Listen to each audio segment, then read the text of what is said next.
Après la presse internationale, l'édito politique d'Yves Tréhard du Figaro.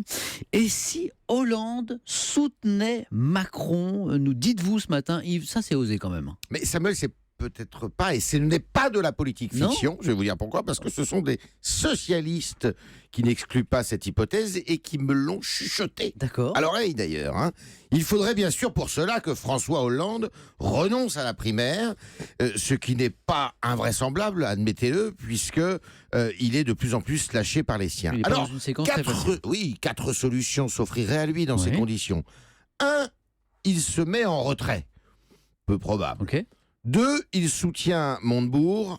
Impossible, il le déteste. Ce serait surprenant, 3, il peut opter pour Valls, qui le remplacerait dans la bataille. 4, pour prendre sa revanche sur les socialistes, surtout ces ténors-là qui lui tournent les uns après les autres le dos.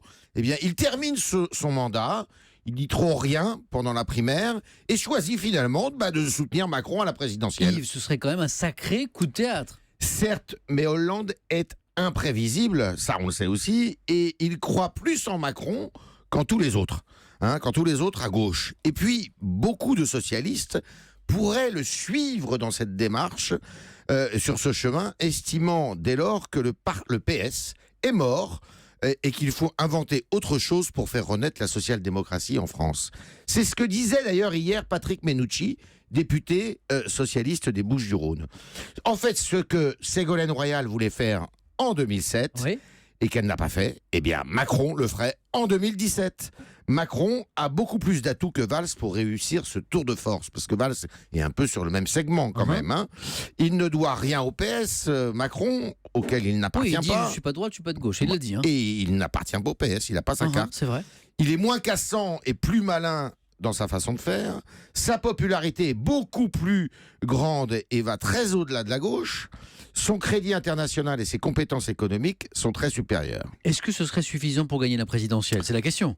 Sans doute pas, et avoir Hollande comme soutien, même discret, serait peut-être pas un avantage, un inconvénient, plus un inconvénient qu'un avantage, pardon. Mais si Macron perd en faisant un bon score devant un PS moribond, il deviendrait l'homme fort incontournable de cette nouvelle gauche que la France n'a jamais connu. Cela, c'est le pari d'ailleurs du sénateur-maire de Lyon, Gérard Collomb, qui me l'a confié aussi. Après 2017, il y a 2022, il ne faut pas oublier. On a l'impression qu'à gauche, ils sont de plus en plus nombreux ceux qui jouent le coup d'après. Peut-être. Qui estiment que pour cette fois, c'est perdu. Merci Yves.